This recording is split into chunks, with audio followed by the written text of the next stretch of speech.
Today, we're diving into one of the wildest transformations in history. It's the story of how a private, profit-hungry company ended up ruling an entire subcontinent, and then how that same company was completely dismantled, its vast territories absorbed into what would become the largest empire on Earth. This is the story of how the British Crown took over India. So let's just start with that central question, because it's a wild one, right? How does a private trading company end up ruling an entire subcontinent? I mean, the East India Company wasn't a government. It was a business, plain and simple. It had shareholders, it had directors, and its only real goal was profit.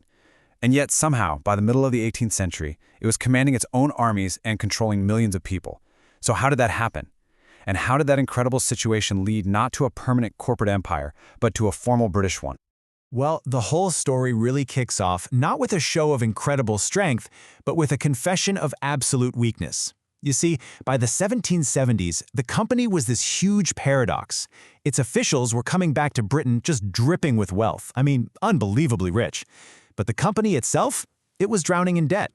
It had become, you could say, too big to fail, and its potential collapse forced the British Parliament to finally step in, not to conquer India, but really to regulate its own rogue corporation. To really get what was going on, you have to look at Bengal. After the company got the Diwani, which is basically the right to collect revenue, it set up this bizarre system known as dual government. So on paper, a local ruler, the Nawab, was still supposedly in charge, but in reality, the company held all the real power. It was a system that was just perfectly designed for maximum profit with absolutely zero accountability. And this was a true recipe for disaster. That dual government system basically separated power from responsibility. Company officials were running wild with corruption and private trade, just enriching themselves while bleeding the territory completely dry. The revenue demands were so oppressive, they crushed the peasantry, and then, on top of all of that, a horrific famine hit. The result was this toxic brew. Individual officials got incredibly rich, but the company itself was an astonishing £6 million in debt.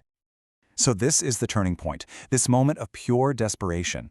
The company, totally unable to manage its own mess, goes to the British government, hat in hand, asking for a massive bailout, a £1 million loan. And that single act, that was the beginning of the end for their independence. Because the moment you ask the state for money, you give the state the ultimate reason to demand control. And that control came pretty fast. Parliament's first big move was the Regulating Act of 1773. I mean, the name says it all, right? The goal wasn't to take over India, not yet. It was to regulate the company, to bring this out-of-control corporation to heel. This was really the first time the British government formally tried to impose any kind of order on the chaos in India. The first thing the act targeted was the company's messy power structure. Before this, you had the directors back in London, sure, but in India, the presidencies in Bombay, Madras, and Bengal all kind of did their own thing. The act changed all that.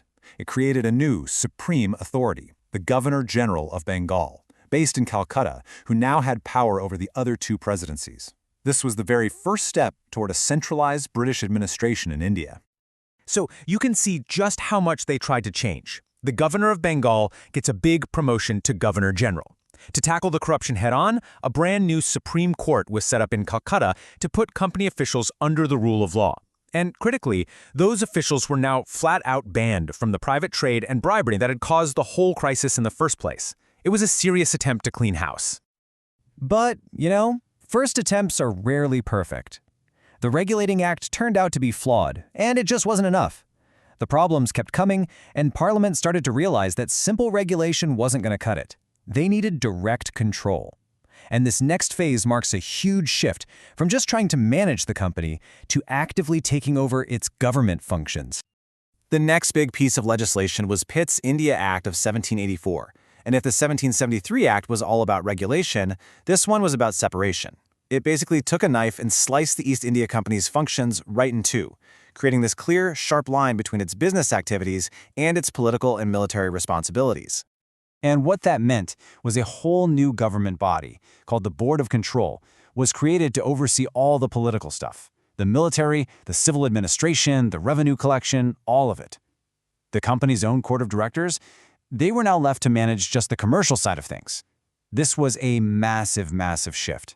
For the very first time, the British government had supreme control over the administration of India, and the company's lands were officially called for the first time the British possessions in India. This whole process just kept rolling with something called the Charter Acts. See, every 20 years, the company had to get its charter renewed by Parliament. But these renewals became the perfect tool for gradually stripping away its power. It's like a countdown. In 1813, it loses its trade monopoly with India. Then in 1833, it loses all its commercial functions. It's not even a trading company anymore. It's just an administrative body ruling for the crown. And that final charter in 1853, that's the real nail in the coffin. It wasn't granted for another 20 years. It was granted only until Parliament should otherwise provide. The end was clearly in sight. That 1833 Act, in particular, was a huge moment.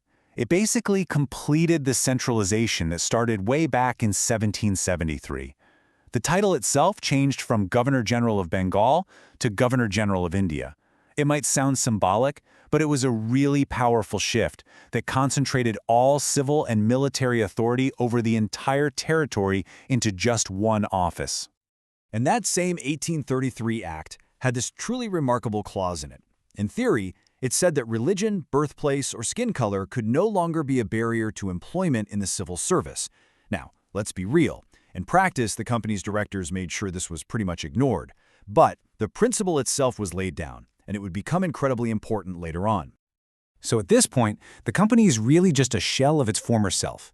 It has no commercial purpose left. It's basically just administering British possessions on a temporary lease. All that was needed was one final push to transfer power completely. And that final push came with a massive, explosive revolt of 1857. This huge uprising convinced the British government, once and for all, that the East India Company was just not capable of governing India anymore. It was the justification, maybe the excuse, that Parliament needed to finally dissolve the company and bring India under the direct, formal control of the Crown. The official response was the Government of India Act of 1858, and this was a complete institutional teardown. The Board of Control and the Court of Directors, that whole complicated dual system, were totally abolished, gone. They were replaced by a single, powerful new position, the Secretary of State for India, who was a member of the British cabinet and would now govern India directly from London. This really captures the Great Shift perfectly. Before 1858, you had the company, and India was headed by a Governor-General.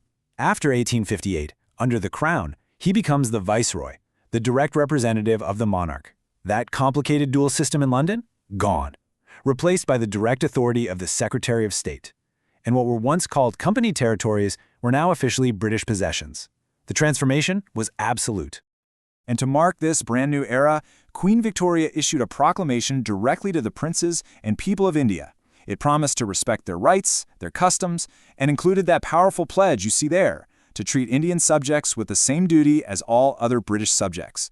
This signaled a whole new official policy, at least on paper, of governing India not as a corporate asset, but as an integral part of the British Empire.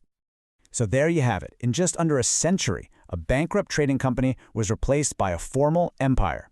The law that made it happen, the Act of 1858, was even called the Act for the Good Government of India. But that leaves us with one final and really critical question.